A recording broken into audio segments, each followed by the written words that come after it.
Hello friends, સ્વાગત છે તમારું। આજના વિડીયોમાં આપણે વાત કરવાના છે કે સીબીએસઈ બોર્ડ તથા વિવિધ યુનિવર્સિટીઓની પૂરક પરીક્ષાને ધ્યાનમાં રાખીને જીસીએસ દ્વારા વિદ્યાર્થીઓના હિતમાં યુજી અને પીજી પ્રોગ્રામની અંદર પ્રવેશને લઈને છેલ્લો રાઉન્ડ જાહેર કરવામાં આવ્યો છે, જેની અંદર વિદ્યાર્થીઓ નવું રજીસ્ટ્રેશન કરી શકે છે, સાથે અરજીને એડિટ અને પ્રેફરન્સ ચેન્જ કરી શકે છે અને કોલેજ તરફથી તેમને અહીંયા ઓફર પણ જોવા મળી શકે છે। તો આ જીસીએસ દ્વારા જાહેર થયેલ પ્રવેશના છેલ્લા રાઉન્ડની અંદર તમે કઈ તારીખથી કઈ તારીખની અંદર નવું રજીસ્ટ્રેશન કરી શકો છો તે વિશેની સંપૂર્ણ માહિતી તમને આજના વિડીયોમાં હું આપવાનો છું। જો તમે ચેનલ પર પહેલી વાર આવ્યા હોય તો ચેનલને સબસ્ક્રાઇબ કરી રાખજો। ચલો વિડીયોની શરૂઆત કરીએ। તો જીસીએસ દ્વારા અહીંયા યુજી અને પીજી પ્રોગ્રામની અંદર પ્રવેશને લઈને જે છેલ્લો રાઉન્ડ જાહેર કરવામાં આવ્યો છે તેનું શેડ્યુલ તમે અહીંયા જોઈ શકો છો। સ્નાતક અને અનુસ્નાતક પ્રવેશ પ્રક્રિયા શેડ્યુલ 2026-27। તો જીસીએસ દ્વારા જાહેર થયેલા આ છેલ્લા રાઉન્ડની અંદર તમે કઈ તારીખથી કઈ તારીખની અંદર નવું રજીસ્ટ્રેશન કરી શકો છો।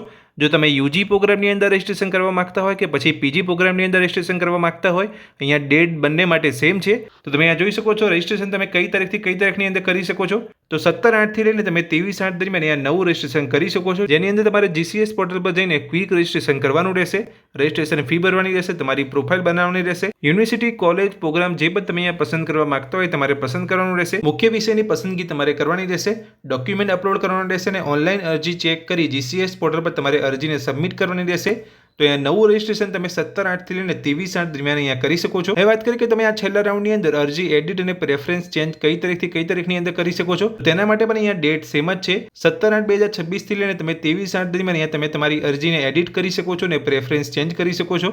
તો જે પણ વિદ્યાર્થીઓએ અગાઉના રાઉન્ડની અંદર રજીસ્ટ્રેશન કર્યું હતું અને અહીંયા અરજી એડિટ કરવા માંગે છે તો તે કરી શકે છે। અને જે વિદ્યાર્થીઓએ અગાઉના રાઉન્ડમાં રજીસ્ટ્રેશન કર્યું હતું અને કોઈ પણ કોલેજ પસંદ કરીને પ્રવેશ લઈ લીધો છે તો તેમને અહીંયા પ્રવેશ કેન્સલ કરવાનો રહેશે, ત્યાર પછી તે અહીંયા પ્રેફરન્સ ચેન્જ કરી શકે છે। સાથે જ વાત કરીશું કે જે વિદ્યાર્થીઓ અહીંયા નવું રજીસ્ટ્રેશન કરે છે અને જે વિદ્યાર્થીઓ અગાઉના રાઉન્ડની અંદર રજીસ્ટ્રેશન કર્યું છે તો તે વિદ્યાર્થીઓને અહીંયા પ્રવેશની ઓફર જોવા મળશે કે નહીં। તો તમે જોઈ શકો છો કઈ તારીખથી કઈ તારીખની અંદર તમને પ્રવેશની ઓફર જોવા મળશે। તો 17/8 થી લઈને તમને 25/8 દરમિયાન તમને કોલેજ તરફથી પ્રવેશની ઓફર જોવા મળી શકે છે।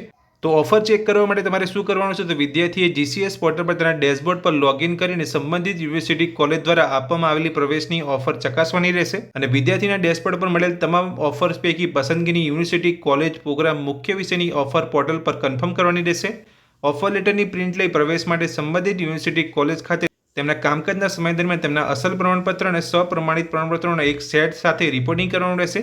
યુનિવર્સિટી કોલેજ ખાતે નિયમ અનુસાર ફી ભરવી અને ઓટીપી દ્વારા તમારે પ્રવેશ કન્ફર્મ કરવાનો રહેશે। તો તમારે અહીંયા 17/8 થી લઈને 25/8 દરમિયાન જો તમે અહીંયા નવું રજીસ્ટ્રેશન કર્યું છે કાં તો તમે અગાઉના રાઉન્ડની અંદર રજીસ્ટ્રેશન કર્યું હતું તો તમારા ડેશબોર્ડ પર ચેક કરતું રહેવાનું છે કે તમને અહીંયા પ્રવેશની ઓફર મળી છે કે નહીં। તો આજના વિડીયોમાં મેં તમને માહિતી આપી કે અહીંયા જીસીએસ દ્વારા ફરીથી અહીંયા યુજી અને પીજી પ્રોગ્રામની અંદર પ્રવેશને લઈને છેલ્લો રાઉન્ડ જાહેર કરવામાં આવ્યો છે, જેની અંદર તમે નવું રજીસ્ટ્રેશન કરી શકો છો, અરજી એડિટ અને પ્રેફરન્સ ચેન્જ કરી શકો છો અને પ્રવેશને લઈને તમને અહીંયા કોલેજ તરફથી ઓફર પણ જોવા મળી શકે છે। તો આજના વિડીયોમાં મેં જે તમને માહિતી આપી એ ગમી હોય તો વિડીયોને લાઇક કરજો અને આ જ રીતની માહિતી મેળવવા માટે ચેનલને સબસ્ક્રાઇબ કરી રાખજો। Thank you.